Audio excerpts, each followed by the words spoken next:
All right, thank you so much for staying with Citizen TV Daybreak. This is State of the Nation. We'll talk about a myriad of issues. We'll talk about the BBI. We'll talk about the health crisis. We'll talk about a bit of Nairobi politics as well, and just issues happening right now as we speak. You can tweet in at Trevor Mbija at Citizen TV Kenya. Use the hashtag Daybreak. Let me introduce my guests to you real quick. The ones joining me in studio, Senator Kimani Wamatangi, Kiambu Senator, is with us. Thank you so much for making time. And also Honorable Senator Isaac Moore is also with us, a nominated senator. Thank you so much for making time. Senator Sen Chad Gay, Nandi Senator, is joining us online. Thank you for making time. And we're waiting for Edwin Sifuna, the ODM Secretary General, who will be coming in just a bit. This is State of the Nation and begins right now. Let's start off by looking at the papers here. See on the front page of the Daily Nation, revealed the night Kang'ata flipped.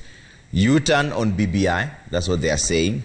As the world bid farewell to 2020 on December 31st, the Senate Majority Whip was holed up in a meeting in his Murang'a home with strategists and locals, which saw him cross into the new year a changed man and change his position on this issue of the BBI. And Maura, I'll start with you on this issue. Do you see, what do you make of this issue around the BBI flip-flop? It seems now there's a letter to the president saying it is no longer popular. There were signatures that were collected. What do you make of this issue around the BBI now? I think first and foremost, I saw the leader of majority for the National Assembly, come to this show. And by the way, Happy New Year to everybody, because this is my first show on Citizen TV. Happy New Year. Yeah. So he said here, and I would want to almost paraphrase, that Kang'ata was egged on by his bosom friend Isaac Moura to make this declaration. And it is true, yes, Kang'ata is my friend, and we come from far. But I think also it's important to say things as they are. And Kang'ata said what is on the ground. It has been corroborated independently by opinion polls. Yesterday, I was in a function at Mwihoko because we've lost about 5 children in an accident because some open latrine had been left there with a weak base, and children died. In fact, we are going to bury them today in Murang'a. And it is a reality, Trevor. The BBI is very unpopular on the ground. So, what we have been having in Jubilee is a situation where people don't quite get an opportunity to express their opinion. And this form of intolerance is what then creates, lack of avenues for people to speak, truth to power, for people to actually express themselves. And so, Irungu Kang'ata, my brother, basically did, in his letter. You may disagree with the manner in which it was prosecuted, but the truth of the matter is that the contents nobody is disputing. Look at everybody, apart from the governors, and who I would pick an issue with. You have to say things as they are, really.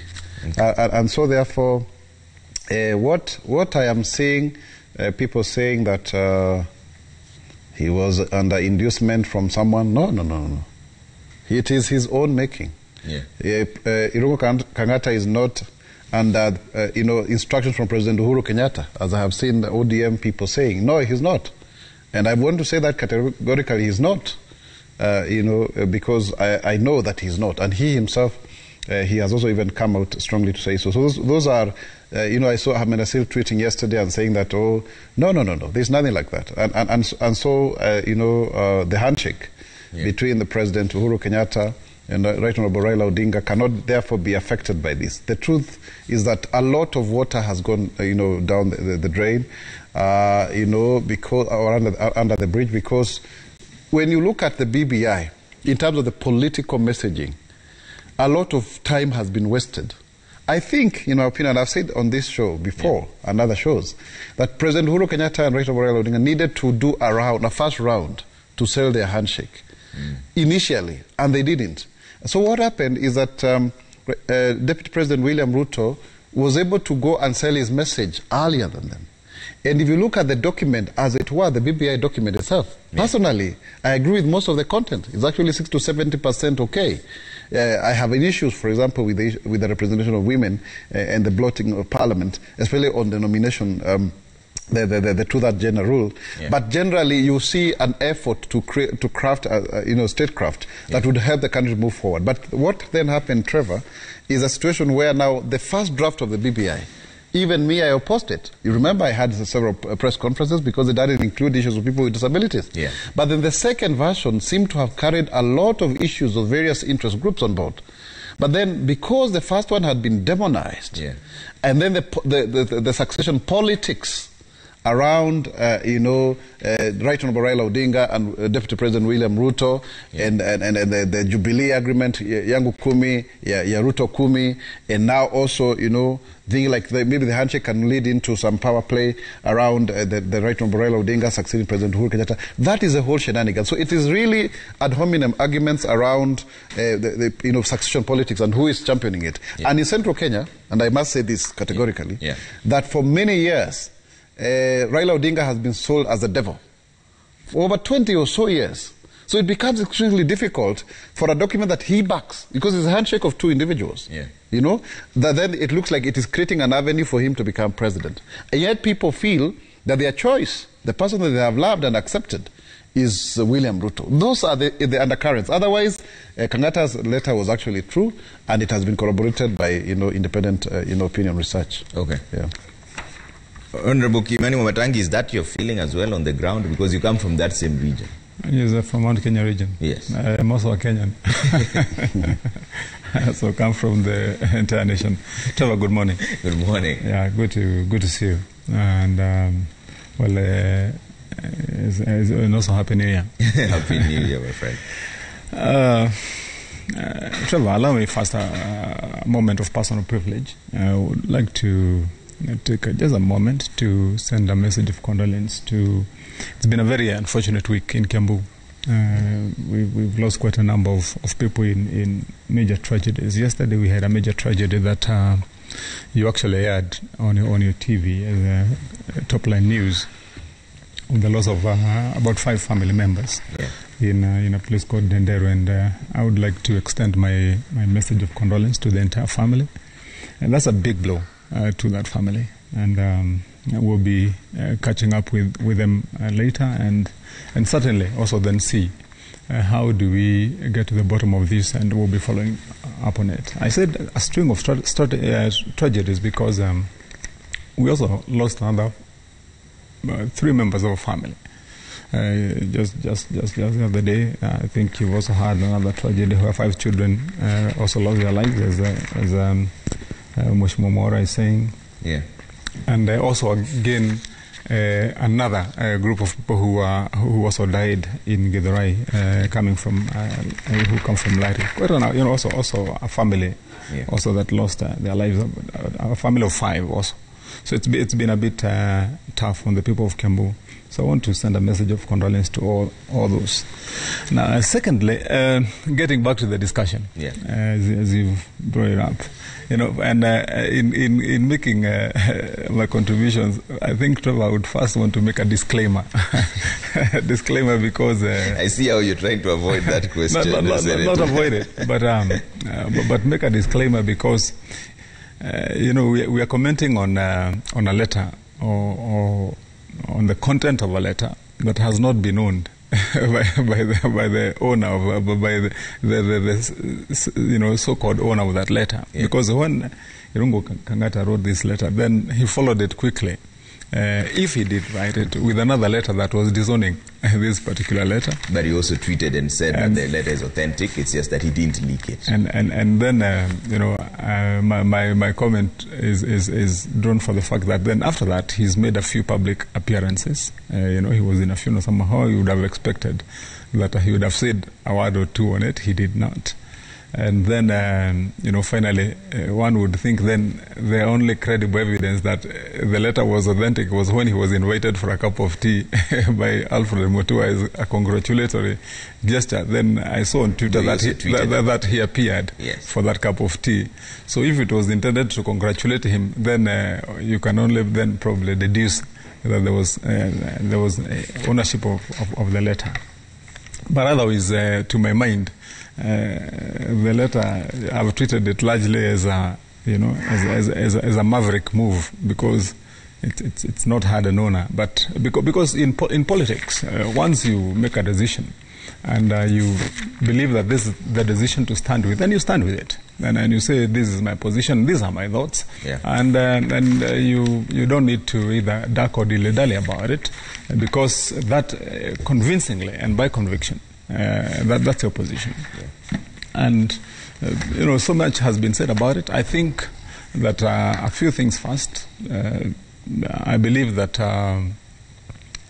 the error is not the content of the letter per se; it is the tactics. And I think that's what is normally called a tactical error. If you're addressing an internal issue or an internal problem, I believe there's a better way to do it. But otherwise, if you look at all the discussions we've had here, Trevor, most of the issues in that letter are things that we have discussed here even ourselves. If you look at some of the issues raised, I've said them here myself. Yeah. That for example, in propagating BBI, not only to Mount Kenya region but to the entire country, that there needs to be a refocus and a shift in strategy. Yeah. There are various key ingredients of good marketing that we've ignored. Trevor, there's a good reason why even the makers of chocolate brand it, and they package it well, and they get top marketers, and they place it at the most prime areas in a supermarket. Although chocolate is sweet, yeah, it would be expected that it's sweet, so you go for it. But it's packaged, it's marketed, and kept in strategic places for you to get it. What I mean is that also in BBI, with all the content that is useful, that's good, yeah, for the country, even for Mount Kenya region, the packaging, the frontlining by those marketing it would need to change and refocus. Yeah. But so as it is right now, are you saying Trevor, that it is not popular? That is the question. Let me get to another content, yeah, because I don't know how we arrive at that, and I want to take you a little bit back to history. Remember, we had the contest when we were going to the, or rather attempting to go to the referendum first before we went to it during the orange banana contest. Yeah. And remember, during that entire period, and at the end of that process, how was that referendum vote decided? There was a huge following for banana. And indeed, Mount Kenya region then was largely banana. And there was also an equally huge following for orange. At the end of the day, the orange won, and banana lost, and that is how contestation, and especially where you have a political agenda, yeah, that's how it happens. Then fast forward to yes and no. It was never a consensus. There was a huge contest between the yes and no, until finally the yes won it, and we had a constitution. Now, how on earth do you expect that the discussion on the BBI is going to be a highway, smooth run, whereby nobody says no, or nobody says exactly the way it was during the yes, no, orange, banana contest is the way it is going to be about the BBI. Assessment, you find support or not? It's a simple question. Let me finish my train of thoughts. Yeah. Within Mount Kenya region, you will get a huge number of people saying no to the document. You will find an equally huge number of people saying yes to the document. Okay. I mean, it's not that that people have unanimously said that this is a document we don't want to hear. There's quite a huge following of people who are for the document. There are those that are not for the document. The question is this: if you want to market that document for it to win the majority, then what do you do? And that's why I referred to those other two occasions, yeah, to just give the correct impression that you win it or lose it on very small margins. I mean, on both occasions, remember, during orange, banana, yes, no, the margins that won were very minimal, very small. Just reminiscent to what happened during the general elections. You look at the winning votes between the first two candidates, that's President Uhuru and Raila Odinga. You find that is the way it is. That's the reality. So I would fault a narrative that appears to say that within the Mount Kenya region that document is rejected in total, it can't go anywhere. That's not the truth. Okay. And neither would I go for a resolution that would be saying that yes, everybody is saying yes, we love it, we are going to go for it. You know, there is conviction to be done, there is marketing to be done, okay. There is that document has got to be given to people for them to understand it, the strategy to sell it. And I've said not only in Mount Kenya region, in the entire country, it's got to be done in a way that those who have questions they'll be answered. And that's why I took fault, even in the first time, you remember when we were here, when we seem to have this narrative that the doors are locked anymore, that there's no more conversation that should go on about the document. I remember I said it very loudly that the discussion must go on. You must hear it over the horizon as people go towards the end of this process. Even on the last day, let people talk. Okay. Let questions be answered. Finally, you are going to get, if people are convinced, and this is a decision that's going to be made by the people of Kenya. Now remember, and I want to use this as my last line, the decision of this document is not going to be made by the people of Nairobi or the people of the Coast region alone, neither by the people of Mount Kenya region alone. It's not going to be made by the people of Western alone. This is the decision that's going to be made by the people of the Republic of Kenya. Okay. And at the end of the day, what we should be asking ourselves, and I will be saying this to the people of Mount Kenya region, is placing, once we survey the entire spectrum of opinions, where do we want to be ourselves as the people of Mount Kenya with this document towards that end of the day when we say, is it a yes or a no? Where do we want to be? All right, let's bring in Chad Gay on this issue of the BBI around. Chad Gay, are you going to stop reggae?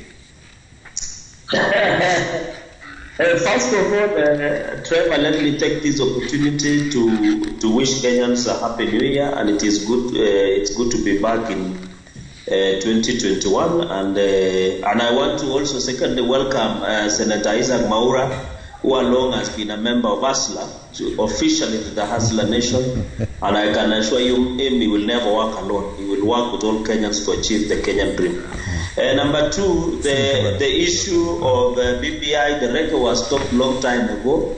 It is that the owners of reggae has never accepted that it was stopped, and I'm surprised today that Senator Kimani Wamatangi, a good friend of mine, is speaking from his both sides of the mouth. You can feel the pressure from the ground. Because if you can hear him, he's trying to be on the middle ground, accepting the contents of Senator Kang'ata's letter, again saying there are issues, again saying we need to market. But I think what Senator Kang'ata's letter exposed is what every Kenyan is feeling. Because from the regions we come from, Kenyans have expressed that on the issue of BBI, we still have other issues, more pressing issues like the COVID pandemic, the reopening of schools, the economy. You have had, although yet the Ministry of Treasury is yet to substantiate on the issue of raising debt ceiling. And by the way, I and Senator Isaac Mwaura did vote against the raising of debt ceiling in this country. So I can assure you, Trevor, that reggae naturally has stopped. We did stop from Meru. And I think for the people like Senator Kimani Wamatangi, they should be finding a way out from this mess. Because the mess already has come, and you can see President Uhuru Kenyatta has gone underground because he has realized that there are much more important things that are still there. As for the ODM leader, Trevor, you can see that the ODM leader is trying to flag a dead horse. But what Senator Kang'ata did expose, the contents, of course, I don't come from that region, and I'm happy that Senator Isaac Mwaura did put the country into perspective on what is happening in central Kenya. But the bottom line, or the issue that Senator Kang'ata's letter did expose, is that there is serious underlying issues with the BBI, and there's a serious unacceptability. So on the aspect of BBI, I think now when you hear people still saying we still have time, you can imagine we are now 2021.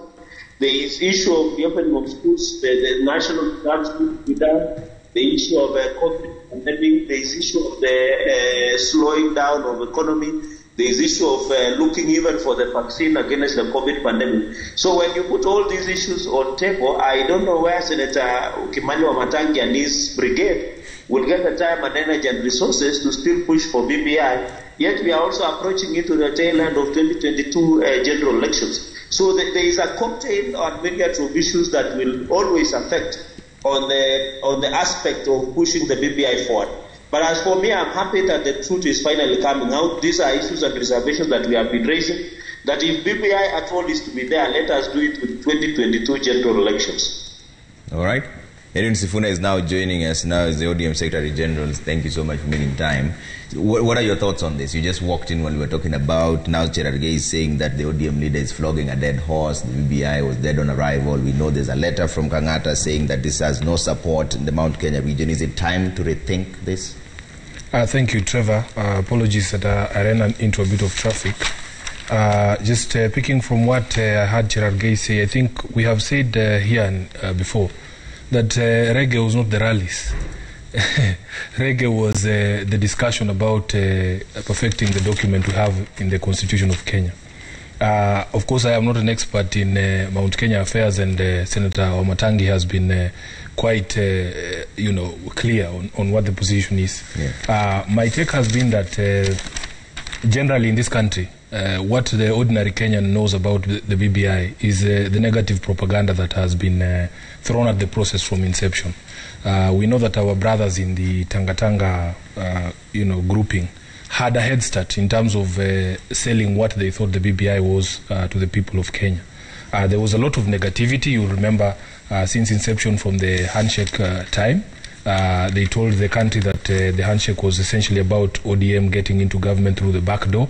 That has not happened. They said it was a discussion about two people. They said that it was a discussion about power.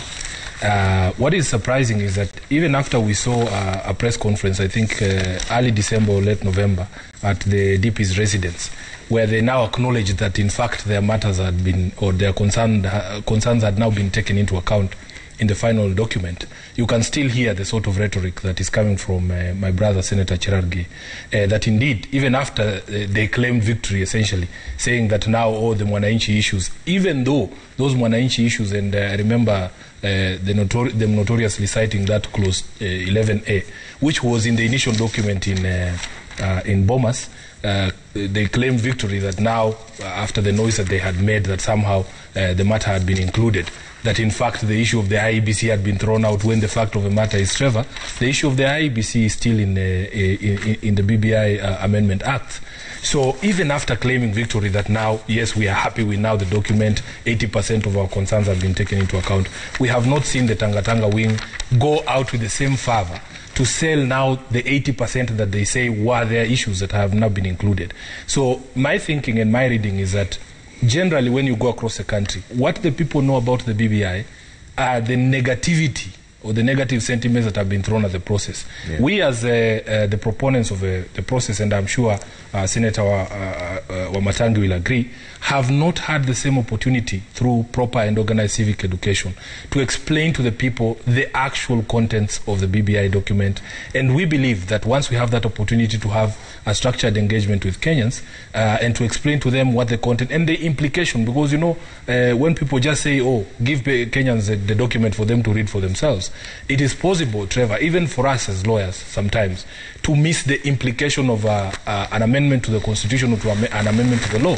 And that is why we sit and we listen to other lawyers to ask them how they read and how they understand a certain proposal. So I believe, and the question then was, I remember somebody asked me, how are you collecting signatures without conducting civic education? Yeah. When you're collecting signatures, you are looking for the promoters of the bill. You are essentially looking for the proverbial choir. Yeah. You don't preach to the choir. For instance, I signed that document because I have been part of that process from the start, and many of the people who appended their signatures to that document were people who had a rough idea of what it was. But we still believe that there is opportunity for proper civic education to explain to the people the contents, so that the lies that have been thrown at the BBI process is laid bare. Mm-hmm. And I believe from then, after that process is when you can actually gauge the mood of the country, whether people want, for instance, additional resources to go to the counties, whether they want the ward development funds and so on and so forth. Okay. Senator Mwaura, you recently made a declaration in Sambweni, and I had the Nandi Senator welcoming you officially to the Hustler Nation. What brought about that change of mind? It's my personal political choice, and I have listened to the people on the ground where I come from. And I also think it is very important, because the problem with this whole issue is that how do you say, for example, that I have shifted, while at the same time, Trevor, I was with the Deputy President of the Republic of Kenya, Msambweni, and he is a Deputy Party Leader of Jubilee. You see, the irony of this whole issue is the fact that we are pushing a narrative that is contradictory in one way or another. Because if then everything was okay, the question that would arise is, why is it looking awkward? Yeah? And I'm even seeing what is written today in the Standard. Actually, they've even mentioned my name, that my association with Kang'ata, and all of that. So we are having a very interesting scenario within Jubilee Party. And it's like the factions within Jubilee Party are treating each other as if they are different political parties. That's the most awkward moment we have in our Kenya's, history, of politics currently.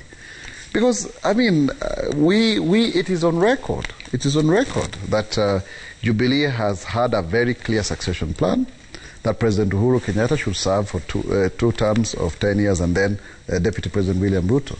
So personally, I'm honoring the pledge by supporting the Deputy President in the Hustler Nation. And I can tell you, Trevor, that is actually the feeling on the ground. I am very much on the ground. In fact, nowadays people say, Kafamwaora Modongo Mashinani. I am listening. And that is what the people want. And that is where, I think for me going forward is the future. So there's some declaration has also been criticized, and I need to clarify, because you've asked me that question, about some pronouncements that I made about the history of this republic. And I'm very surprised at the level of intolerance that we have in this country, Trevor. Because when I said that the first president served for 15 years, the second president served for 24 years, and the current president is just about to finish his 10 years. That's 49 years, that's nearly 50 years, actually. I mean, that's a statement of fact.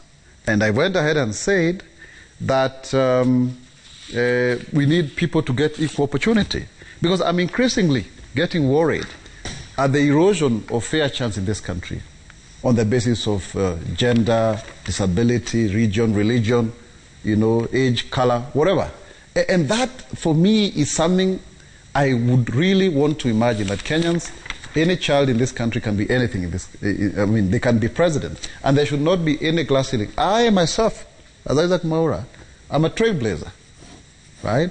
I happen to be the first person with albinism in both the National Assembly and the Senate.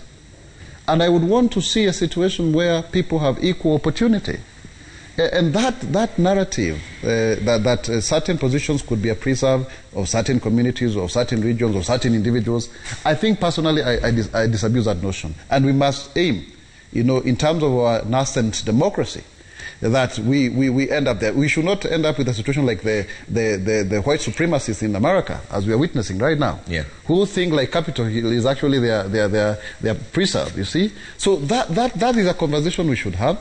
And I want to reiterate that the level of intolerance that we are witnessing, where if you express a contrary opinion, my character has actually been assassinated. People were paid from a certain office for 4 consecutive days to assassinate my character. They've made all manner of innuendos. Okay, because I've raised legitimate questions about the economy, for example. Right, Trevor? I've asked about our debt ceiling, our public debt. Right now you saw the Ukuri attorney saying that we should raise our debt to 12 trillion. Yet our net worth, our worth as a country, GDP is 9.8 trillion, about $100 billion or less, because of the shilling has depreciated.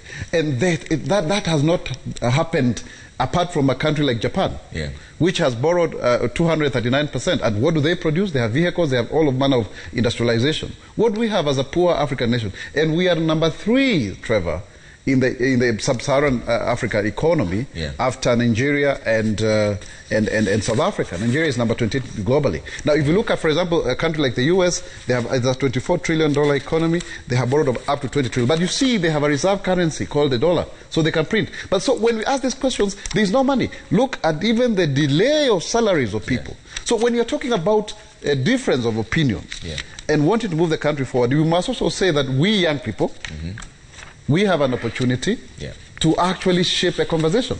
I have been very vocal on some of these issues. For example, the public debt issue, I have been vocal since 2014. I have communicated to ministers of finance, not even once. Ukuri Atani, the head of public service, Joseph Kenywa, Henry Rotich, before he was actually sacked because of the same issues. Actually his accusation was about public debt. So, but I keep on seeing as a narrative that is being pushed where people must not speak the truth. But Senator Mwaura, there's only one thing that I find very interesting. How then do you delink this intolerance in Jubilee and the perceived incompetence of the government from the leadership? The deputy president has been there. You're saying that the current president is about to finish his 10 years. He's been there. They've been together. Why do you have to declare support for one, not the other? No. I mean, let me ask you, is the President Uhuru Kenyatta running for office in 2022? But he's the leader of the Jubilee Party. So how do you delink their perceived intolerance from that general administration and pick out one of them as the one to support? No, I do not pick one of them because one of them is not running. I'm only perpetuating the program that was there. That you do 10 years for President Uhuru, which we've done. We're almost finishing in the next 1 year or so. And then Deputy President William Ruto succeeds. And remember, we had a very awkward situation some times back, Kenyans can remember, where the Jubilee Secretary General, Raphael Tuju, said that the Deputy President is actually a persona non grata in Jubilee headquarters. How can grotesque, and desired things be?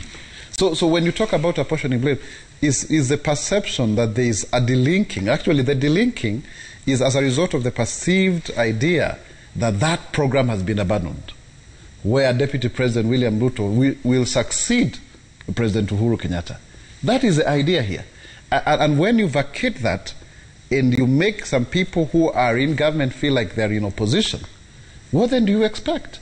The problem of our politics, Trevor, I will tell you, is very polemic. When you have the fusion of the monopoly of government and the fusion of the monopoly of opposition, there is bound to be political fissures that have been expressed as Tanga and Kieleweke. And that, like, we've never had a Jubilee parliamentary group meeting for the longest. So when I talk about that intolerance, it's because people do not have an opportunity to express their opinion. And there is one, senior politician who has told us before that politicians need some space to ventilate, to cohere, so that then people can express. Because some of these issues that we also discuss in politics are out of rumors and innuendos and whatever. But when you have a space where you can speak about it, it helps you, therefore, to actually have clarity. But then Jubilee has actually been run in a manner that is not very admirable.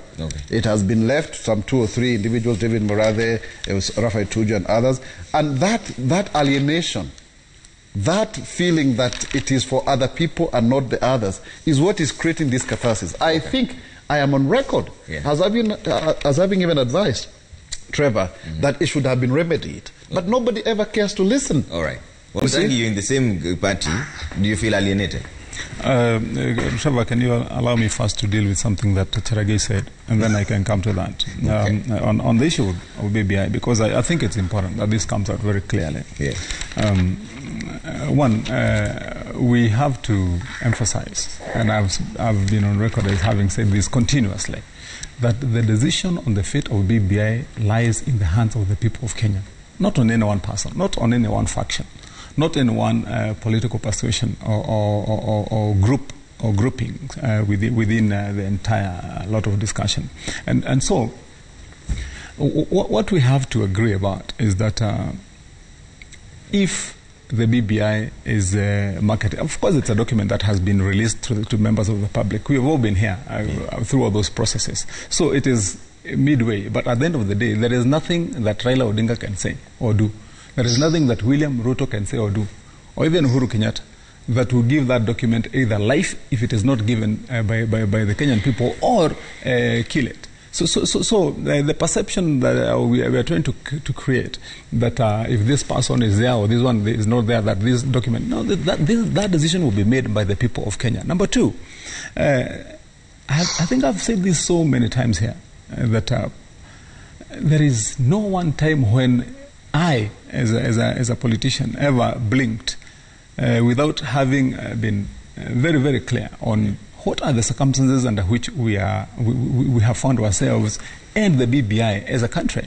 You know, the reality of COVID-19 is a reality that we all acknowledge. Yeah. The reality of the fact that we have had an economy that has not, favored, especially the top-down, method, whereby most of the people feel that they're affected positively by the economy. That's nothing to hide, and all the things that have been we have said that need to be done. Those are our realities. The question is, and I believe I've said this many times, as the challenge that the BBI process will face right now is, you're marketing something here that has got content that people can relate to and deal with, but the circumstances under which then you are marketing it are not favorable. But the question is, because it is out there, do you withdraw it? Do you take it out? Do you let people have a go at it and make a decision on it, or decision on it, or how do you move about it? And so, yeah. In my mind, I'm very clear, and I've always, my time, Trevor, decided that once I have made up my mind on something with rationale, then I stick to that, because I don't need any favor from any side. And you have heard me very clearly saying that, I was elected by the people of Kiambu and given that mandate in the Senate. And so I don't need to be Tanga. I don't need to be Kieleweke. I don't need to be anything. I just need to be the people and the man. I need to be the man that the people elected. Okay. That's all. And that works well for me. And so when I put it that way, I mean to say this, that at the end of the day, my belief is that, for example, I, as one of the people who fought to the nail, and remember, we have had this discussion here from 2014, when I fronted the fight for the 1 man, 1 vote, 1 shilling. Yeah. For almost 4 years, even going to court, back to high court, wherever, battle in the Senate, until finally there was some simmer of hope at the end of the tunnel, that reality can be realized.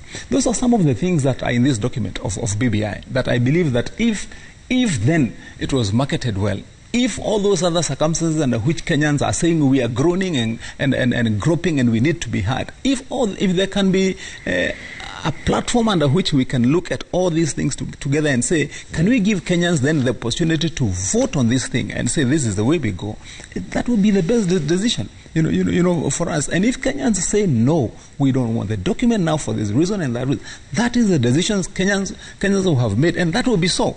If they say we want the document and we can do this and that will be so, and no one can stop it. So I believe, let us be fair in this process, and especially my problem is this, Trevor, that when politicians get the opportunity, they want to be the judge, the jury, and they want to execute themselves their own decision at a particular time.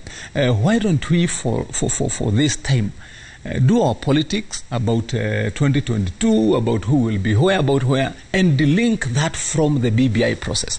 If anyone was to tell you frankly what the challenges of BBI, for example, in Mount Kenya region is because it has been distilled down to a contest between Raila Odinga and William Ruto. So when people speak about the BBI, you find that somebody runs quickly to say that I'm from this side and so I favor this. So that means that I will be saying no. And if I'm on this one, then this would mean I say no, without looking at the content of the document. And that's what I'm saying. I wish there was a way that would tell Kenyans, take the politics of 2022, William Ruto, Raila Odinga, Musalia Mudavadi, and all the others, and place it there. And put the BBI document here, and look at the document itself and say, do we need to deal with this now? Do we need to deal with it after 2022? Do we need to say no right now? Do we need to say yes? Do we need to remove this or that? Then that is where you'd have a proper discussion. Okay. Yeah. Sifuna, are you as a party taking advantage of the perceived split in the Jubilee Party? I would not understand where you're coming from with that question. There's always been statements in terms of ODM taking advantage, looking to grab power and splitting them even further. Trevor, I would encourage you to move away from the propaganda that is peddled by opponents of the party and those who are disgruntled within Jubilee. We have said time and again that we are not interested in the internal workings or failures of other political parties. In fact, if you look at the past 3 years, ODM has largely focused on reinventing itself because we have publicly acknowledged that we have our own issues. And we want to assure you, the public and the supporters of the party, that in fact going into 2021, ODM's priorities are going to be two majorly.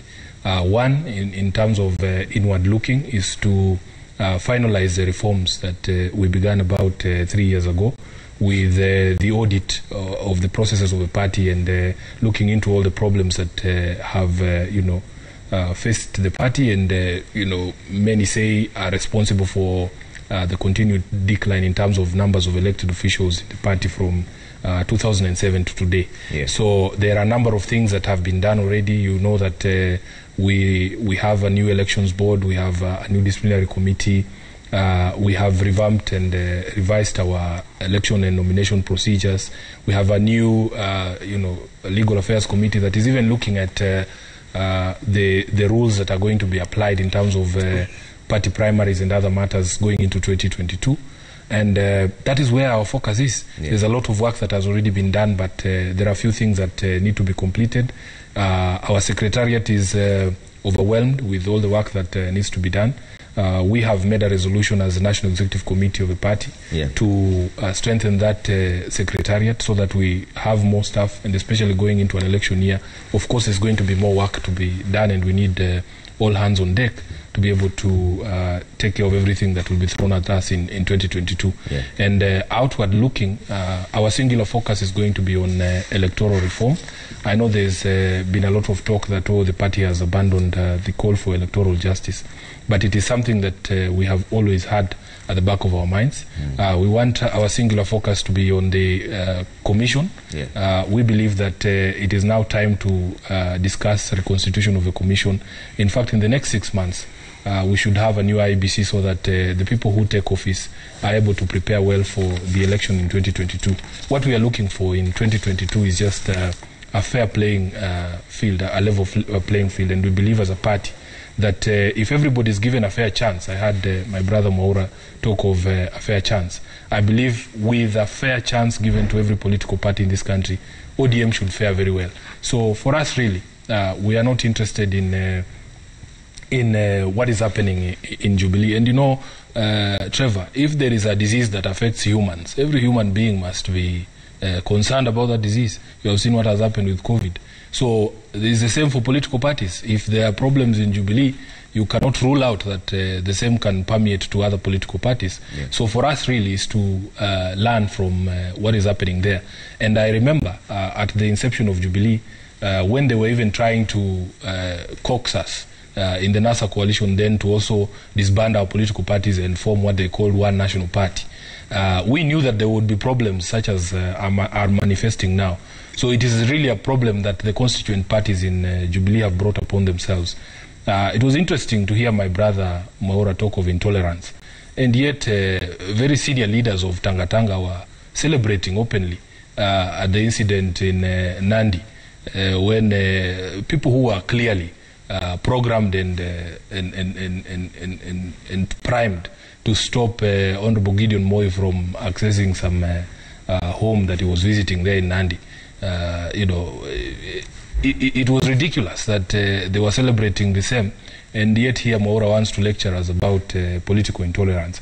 In fact, Trevor, it is quite comical to try and see people who are part of creating the problem we are in. If you're talking about the debt, it is the Jubilee Party, and I'm not ashamed to say this even in front of my friend Omatangi. Really, you must, as a human being at some point, take some level of responsibility and say that, yes, we went on a borrowing spree for projects that are not giving back to the economy. And it is our responsibility. It was our decision. You remember that particular time, Trevor? Yeah. They would hear nothing from those of us who were in the opposition to look again at whether the projects that they were borrowing money for were going to get value for money. Yeah. You remember the Eurobond money? When we were crying from the rooftops to get an explanation as to where all this money had been applied. And all we got was that, we in the opposition then had no knowledge of how economies are run. If you're talking about the debt ceiling, my brother Wamatangi and my brother Mwaura are part of the parliament that voted to, essentially remove the limit that was there in terms of the ceiling of debt. So really, at some point, it is okay for you to accept that these were Jubilee programs that they started in 2013. It is actually even more comical to hear people saying, oh, we were doing very well between 2013 and 2015 and 2017, but that development was stopped because of BBI. One of the things that has come out very clear is that, and Wamatangi has touched on this, is that there's a lot of public anger currently. Because of the situation with COVID, a lot of people have lost their income, people have lost their jobs, people are suffering. And what Tanga have tapped into is that anger. But unfortunately, they have, created this narrative that somehow the BBI is to blame for every problem under the sun in this country. If it doesn't rain, Trevor, it is BBI.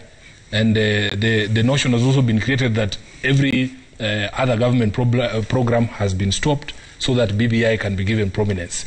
I remember very vividly that on the day when the joint secretaries or the joint chairs of the BBI Secretariat, Honorable Junet Mohammed and Dennis Oweru were taking signatures to the IEBC. The president was actually in the coast region. I saw him launching the floating bridge at Likoni. I saw him opening an assembly plant there to just demonstrate that indeed the president can continue doing his work and the political processes can continue. We have said time and again that Kenyans have the ability to walk and chew gum.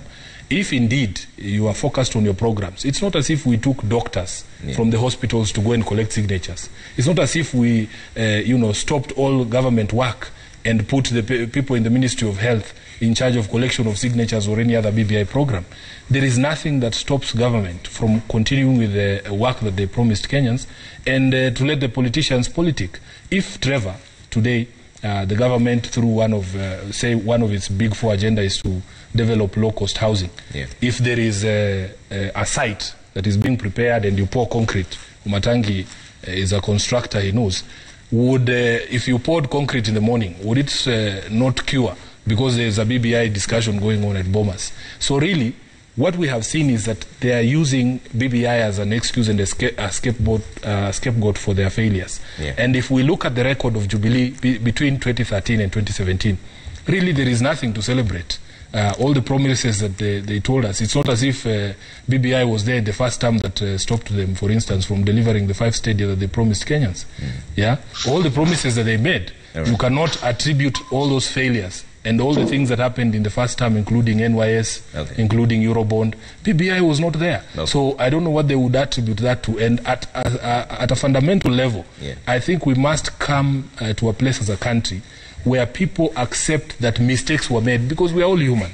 And you can always take responsibility and say, yes, we went wrong here, but we have learned our lesson and we want to forge forward together, instead of just creating scapegoats in the BBI. All right, let me bring in Senator Chad Gay on this. You've been quiet for a while. Senator, would you now then take responsibility, like Sifuna is saying, as a Jubilee, take responsibility for the failures that we've seen, considering that you've been in power? Thank you, Trevor. One thing I want to set straight is that SP Sifuna, my brother, always has a way of throwing Nandi issues into his conversation. As an elected leader from Nandi County, what he's trying to say that what happened in Nandi a few days ago is not what he's telling the country. No one was bribed, no one was intolerant. What happened is that the young people who were there on that day were just engaging in a peaceful way of not, because they were already being provoked, because if you look the number of vehicles that was visited that village and the presence of the police yesterday night, of course the visit was not in good faith. So I would advise Edwin Sifuna to stick to issues of ODM, which is doing very well by the as Secretary General.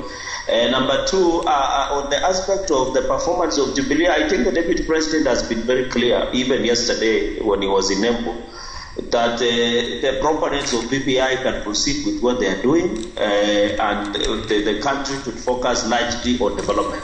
And I'm happy SG Sifuna is now delinking, and I saw his party leader on weekend, that he is also saying, don't blame me on the failures of Jubilee. So I can see these are the end days of the handshake, because when the handshake happened on March 2018 on the steps of Harambee House, we were told that this would be the singular. This would be one of the best antidote to the problems that the country is facing. But 3 years down the line, SG Sifuna now is blaming the government, and I heard him and his colleagues or his party the other day blaming Senator Kang'ata for writing a letter to the president. If the issue of corruption, for example, like NYS, the person who did ODM did support when we wanted to impeach him at the Senate was Anne Waiguru, who was largely an architect. She was facing allegations of masterminding the NYS. These are his party leader sits with President Uhuru Kenyatta, and ODM technically is in power because most of the committees that some of us were doing, for example, the seat that I was sitting on, has been taken by the ODM senators. So ODM now are technically in government, and I would have expected his party leader, or Sifuna, to be engaging the president on the issue of corruption. They should have been telling the president to arrest some of the masterminds like NYS one, which allegations that Governor Anne Waiguru was facing.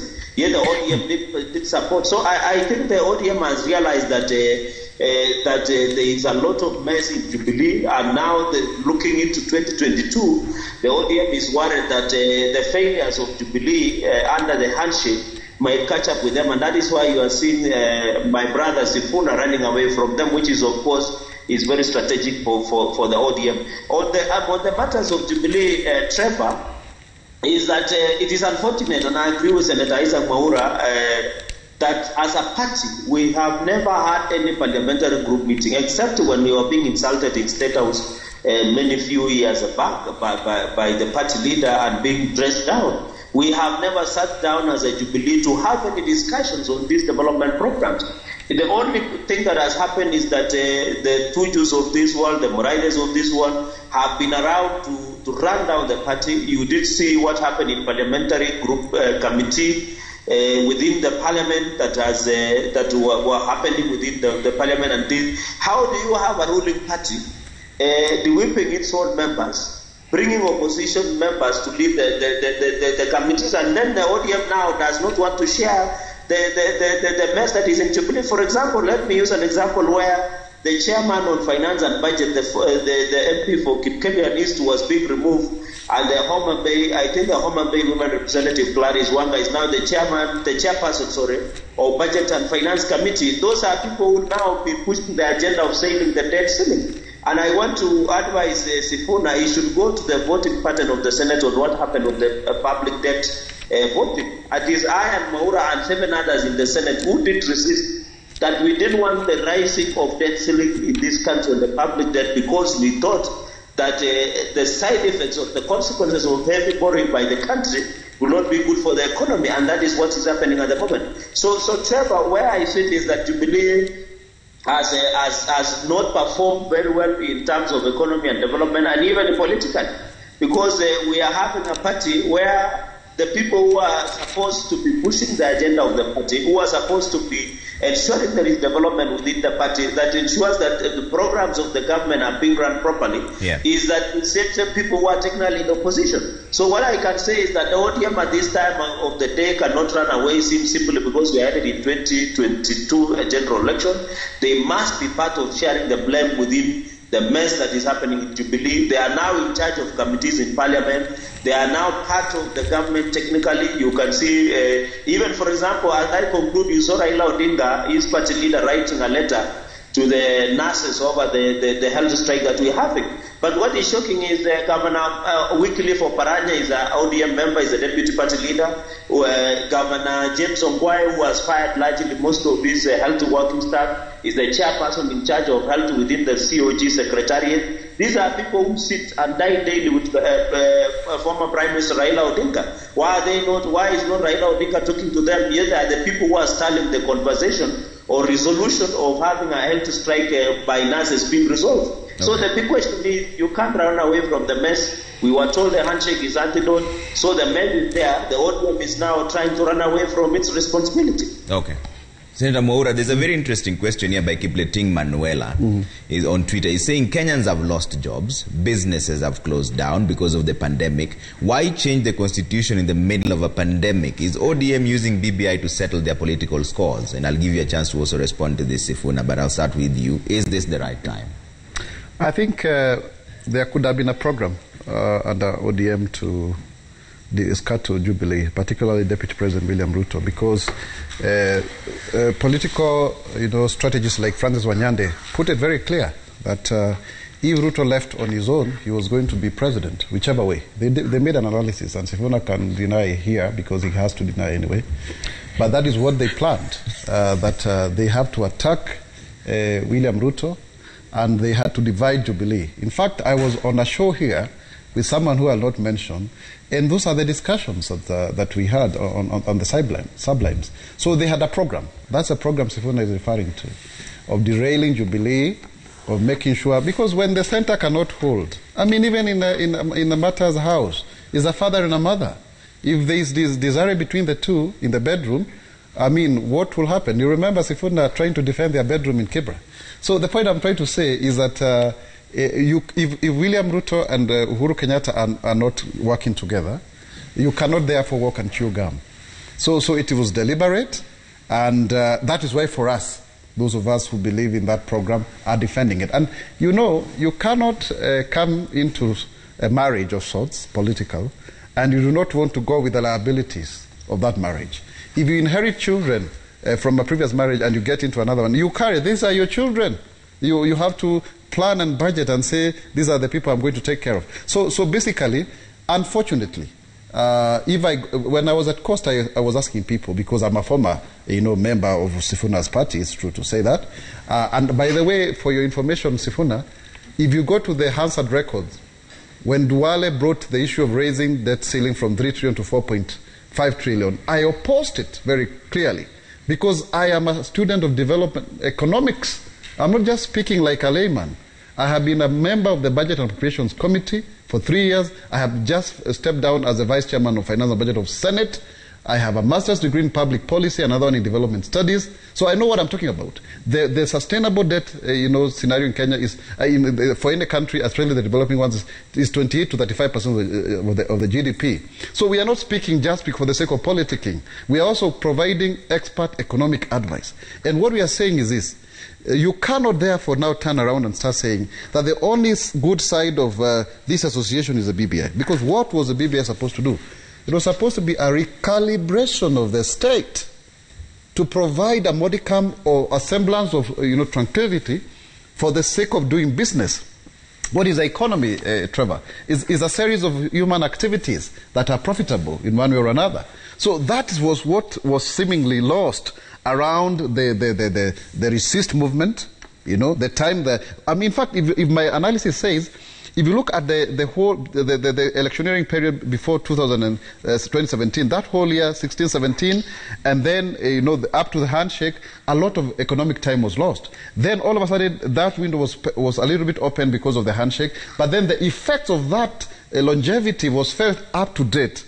So when you talk about political economy, you cannot dissociate it with politics. That's why the word is political economy. Let me explain that. So you cannot dissociate the two. You cannot say that there is one program that can continue development and then we can do politics. No, it cannot happen that way. So basically, Sifuna, you may disagree with me, but that's the truth. ODM has executed its plan.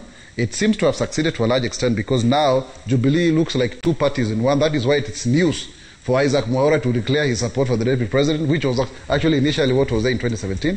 And further to it, I think also timing, Trevor, that's the question you asked me. Yeah. The timing is wrong. The timing is wrong for BBI. Because really, to be honest and sincere, people are hurting. And as Bill Clinton said in the 1992 election, it is the economy, stupid. That's what he said, and he won the election for that.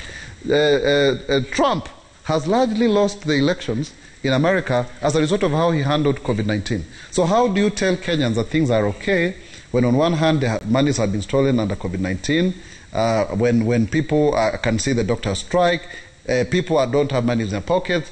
The central bank governor has told us that for SMEs, over 5 million SMEs have actually, by June of last year, they actually closed down because they couldn't sustain in their work. Everybody here, including those of us in the panel, can in one way or another see reduced income. So people then do not have the capacity to even think and follow through documents, you see. And also the fact that at the same time, there is this disconnect with the masses. The BBI document is seen as an elitist document. Yeah. It doesn't speak to the issues of Wanjiku because it's textual. It's not even contextual, it's textual. And people don't read, actually. This is a country where people go by what they are told by their leaders.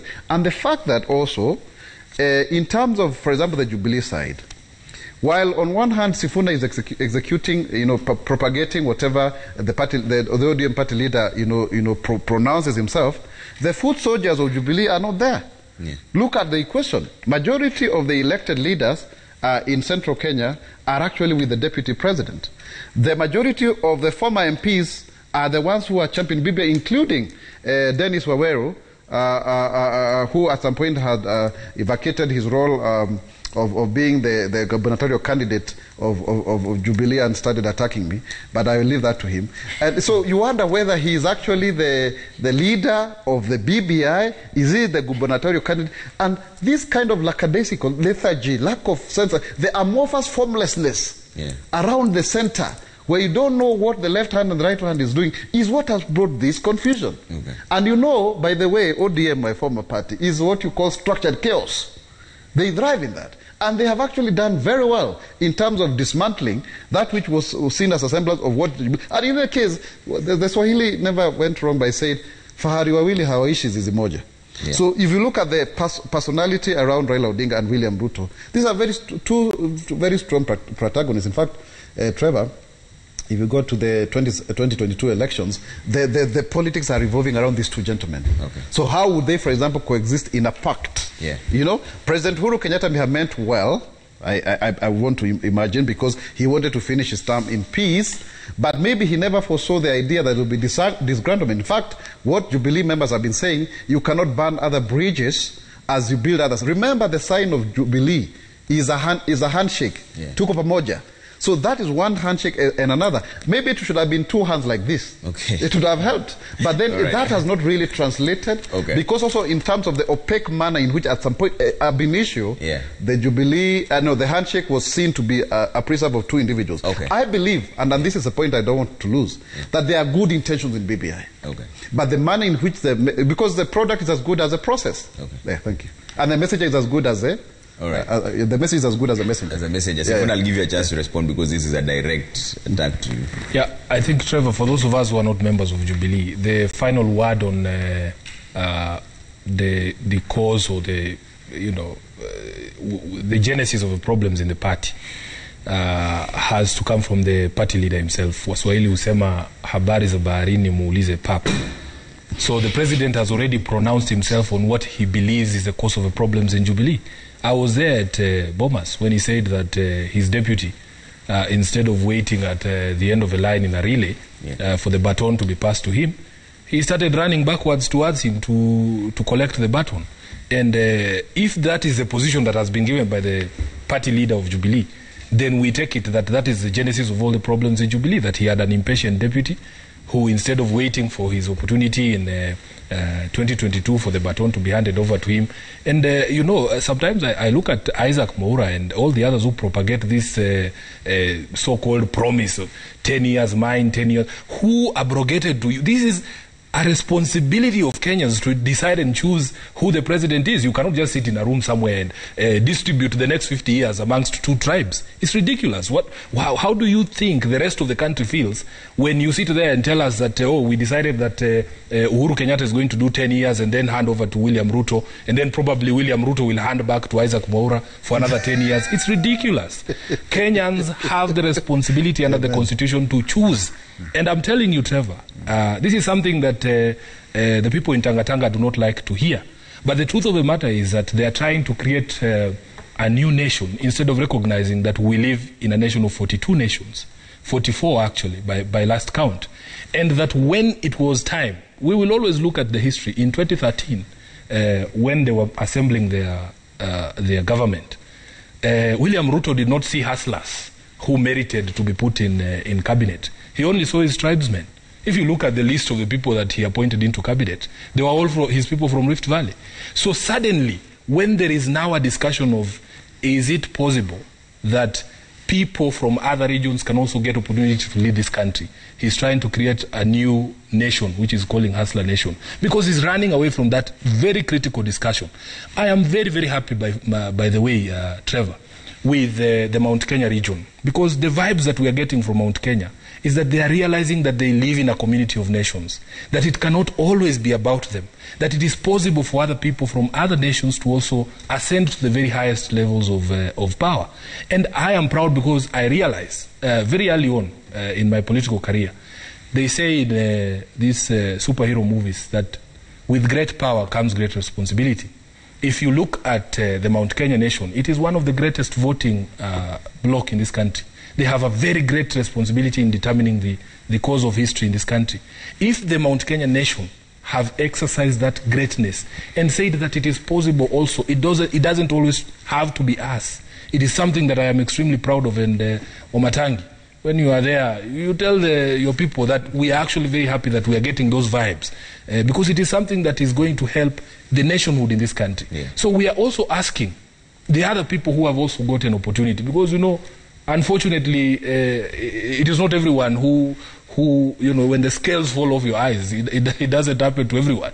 Please, because you sit with these people and they are your friends in Jubilee, please also pass this wisdom to them that, in fact, for us to build a greater union, let every person in this country feel like there is actually a level playing field, like you can ascend to power even from the Pokomo side. Yeah. That even if you are Giriama and your tribe has no numbers, that in fact if they look at the content of your character and the proposals you're making for the country, they can give you opportunity. Okay. So let us not be fixated on this thing of kumi yangu, kumi yako. At the end of the day, you must present a program, what you want to do for this country, and we will look at your history and ask questions. When you had opportunity to nominate hustlers to cabinet, you nominated Kalenjins. Maybe Trevor, yes, although I've not been a member of ODM, so you're the only one who has not jumped ship. So I may not be in a very good position to answer the direct question, but I could add value to first informing my good friend Sifuna that it's not just now that we are realizing that we've been an integral part of the progress and democracy of this country, and we are even happier ourselves in Mount Kenya region to see that then the developments can also put to paid and in the abyss of our history the campaign and championing of 41 against 1, whereby you find that other communities feel that they must victimize those that are numerous, for example, in number, such that you find that then it can be the business of politicians coming together to say that we must vanquish that particular community. I think we are happier ourselves even that way, other than the other way. But I think it's good progressive democracy that's happening within our country now, and I believe that should take us further. Only one last comment I would want to make to that question you asked about the economy, and I think, Trevor, in my view, commenting on this from background information, from exposure, and also from my professional background. Yeah. I think we have had big problem that has not just started now in terms of how governments successfully, not right now, not Jubilee, not the Moi government, not even the Kibaki government, but right from when we started at independence, we have had a policy that still seems to acknowledge and highlight flagships within an economy as though those are the markers and indicators of how an economy grows. And we have failed to learn critical lessons from, for example, nations like China. See, if you just take a quick lesson at what happened to China during COVID-19. It hit them, they shook it off within no time, and they benefited big time out of it. Because, they have structured the economy in such a way that whatever you feed into that economy, it will vibrate the entire spread of the economy. And that's why you find, maybe just for a few comments that maybe are important for even our policy makers to realize. China's farm foundation started from them first deciding that where they will grow the economy is from, for example, their cottage industries. Those are village industries that they focused on in building along the strength of those areas and communities. Yeah. So that you find that if you look at how much does China earn from selling toys, just toys, which are made by people who have no skills, billions and billions. But what have they done? They have harnessed, put together, and collaborated such that becomes a big industry mover. I mean, look at even agriculture itself. Where we know that, like, for example, some of our countries should be more strong, they're strong. To the extent that you find that their fish finds its way to a supermarket shelf in Kisumu. You get what I mean? And this is what we have to start looking at. That our policy approach now must spread and be more interred and inclined to look at the base of where the economy starts to heat up, and that's from down the people. I mean, if we look at how do we strengthen the people of Kiambu and Nyandaro and wherever, those are agriculturists. That's that you will be saying add value to potatoes and the process, add value to coffee and tea, and make this, an entire process that is self-ingrained and becomes, a beneficiary to the people of this region. Then go to Kisumu. Say you don't have to export fish from Kisumu to Mombasa to go and cold freeze it and package it to export. I mean, do it right there, from Kisumu, and add value to the fishermen right down there. Don't do it for an investor from Finland to come and put that process and take it. Look at what happens to our coffee. Okay. You harvest coffee, you put it you roast it and take it to the UK for them to go and grind it, package it and blend it and bring it to Kenya and put it in packages called fancy names in Naivas. And these are the things that we must doing. Yeah. We must start doing. Okay. We remember only our Jua Kali industry when it's campaign time. That's why you find that people will be talking about the informal sector, and they will go visiting people there in Gikomba and other places and waving at them and handing over a few shillings, and then you find some knee-jerk reaction to forming some strategic groups on how to deal with the informal sector, Jua Kali sector and so on. Okay. Unless we refocus and know that is where the bulk of our investment and focus should be if we want this economy to grow long term. Yeah. Remember, I raised this, and allow me that as a last comment. Yeah. There was a clip that sometimes in a discussion that we had that did a lot of rounds on when I was challenging that policy advice, that we have had. And up to today, I ask myself, are we still doing anything about it? Yes, you hear that there was some cash injection to Mumias, there was a cash injection to a few industries.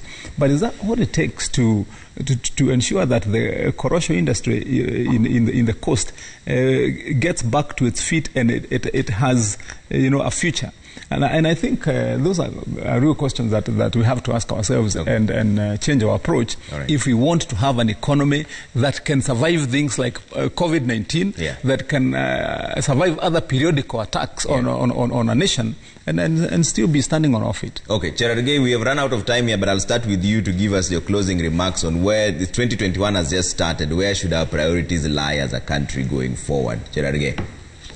Allow me, Trevor, to be fair, I think most of my colleagues, you have given them a fair time. Let me just say quickly One, I want to take exceptions with the comments that is made by ODM Secretary General, and it is unfortunate that he's making those remarks after visiting, because I know the performance in this is not the type of the time. And I think you can feel the rhetoric of us, because if the content of the character and the integrity allow to be there, then it doesn't matter from the tribe you come. And it shows that ODM is building a deterrent for us versus them. The region of Rift Valley, and even to be specific, Kalenjin community, did fall to the last man standing according to general elections of 2007 to Raila Odinga. So this community before, Kalenjin community before, had stood with Raila Odinga, and that is why the reason he became the Prime Minister of this republic. So I want to caution and take exception with the comments of the ODM Secretary General that he doesn't need to isolate other Kenyans to prove a point that their only desperation to power is by saying that the Kikuyus and the Kalenjins have been power for long, so it is a time that the Luos or Raila Odinga becomes the president. I think that is a wrong approach. Finally, Trevor, my focus in this 2021 is now we are coming to the end of almost the tail end of the 5-year cycle. I think now we need to refocus our efforts in ensuring that our children get back to school and ensure they do their national examinations and allow them to go to the other levels of their education. Number 2, of course, I did hear President Uhuru Kenyatta discussing the issue of vaccine so that we can have our economy up and running. You remember most Kenyans, over 2 million Kenyans have lost their jobs. You have had 5 million SMEs have gone under because of COVID pandemic 2019. So we expect the government now to ensure that they work on the issue of vaccine. And also, thirdly, Trevor, is on the issue of resolving health crisis that we have at the moment, that Kenya National Union of Nurses is still facing the challenge of strike, and there is still a fight between the Council of Governors and Kenya National Union of Nurses. We expect those issues to be resolved so that Kenyans can work into healthcare. Finally, politically, Trevor, I think this is the year that we need to refocus our energy. This is the year that the BBI might not look, the BBI will not have any, will not see the light of the day, because it is coming to an end. And of course, finally, is that the end times of handshake is coming fast than we had expected. And of course, thank you for having me, and have a good day. Senator Moura, closing remarks on this. Thank you very much. I think I want to tell my detractors who have been trying to assassinate my character that I am very determined to make sure that I continue to serve the Kenyans. Right now, I am the senator with the highest number of bills in the Senate.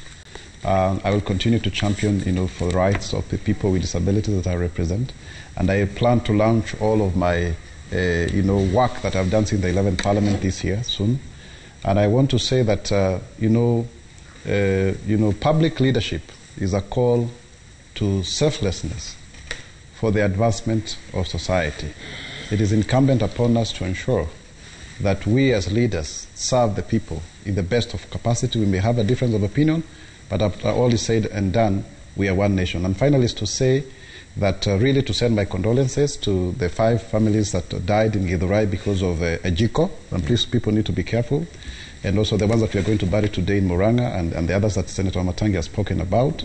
And also just to say that people are hurting. I just sat yesterday with a lady, Lucy, who cannot pay 40,000 because her child, her son, has actually broken the arm. Many people cannot actually afford basic care. Yeah. So we need to do something as leaders, but I believe that leadership almost invariably has capacity to transform society. I thank you. All right. Senator Matangi. Yes, thank you, Trevor. I think my closing remark, I would want to reserve it with a message of hope. That I believe if we have a revisitation of thought, by politicians, I think we still have a good chance to rewrite the script and ensure that promises that have been made to our people have been kept. I don't think it is too late in the day either, even for Jubilee and for government as a whole, where we are including all the other players, including the handshake team, but for the common good of the people, because other than promises, we have an obligation as leaders, and that's why we are bestowed with that responsibility anyway. And you don't need a party, you don't need a BBI, you don't need policy that is interventional, to know what you are supposed to do as a human being and as a leader and as a Kenyan.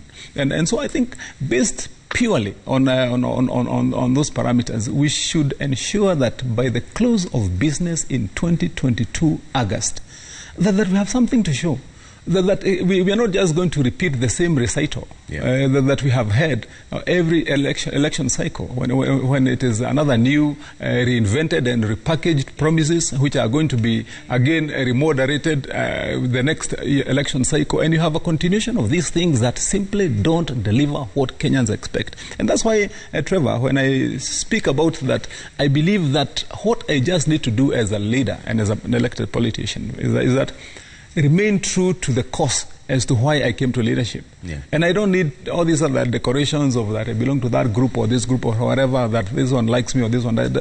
I just need to remain true to what I say to the people the first day and what I believe in, that we are in leadership to make sure that we can change the course and destiny of this country for the better and leave it, as the words are famously recited by Martin Luther, a better place. Okay. Yeah. Sifuna? First, to my brother Chad Gay, we in ODM, first of all, understand the almost comical desperation by our brothers in Tangatanga to see the handshake collapse. And when you're in a marriage and people are out there shouting every time, "Mutawachana tu, mutawachana tu," you actually know you are in a good thing. We understood from the inception of this handshake. ODM, I think, is the only partner in the handshake who understood what this handshake was about. Many things were said, and I remember the party leader of Jubilee clarified at some point that never once in their discussions with Honorable Raila Odinga has he brought up the issue of ODM joining government. And we say this from the start, Trevor. You remember we had a very difficult time convincing the country that indeed this is not what it was about. Even what Senator Mwaura is trying to say here is a misrepresentation of facts. What the handshake was about was reduced in a document. That document is a public document. Everybody knows the 9-point agenda. We have had that discussion over the past 3 years. It has borne fruit in terms of trying to propose amendments to our laws and the constitution that would try and save us from some of the problems we've seen in the past in terms of electoral contest and contestation. So for us as a party, really, we are still urging our supporters to understand that the leadership of this party has never let them down. That we trust in our leader because he has consistently led us to a better place. And even now, I want to encourage them to trust him. Today is his birthday, so I want to also wish him a happy birthday to the party leader of ODM. But I want to assure you that we as a party are extremely focused on the races ahead. Yeah. It doesn't matter how many times you're beaten down, Trevor, because of course there was a lot of disillusionment from what happened in Msambweni. Yeah. We pick ourselves up because there are other races. Yesterday we unveiled candidates for 4 electoral areas.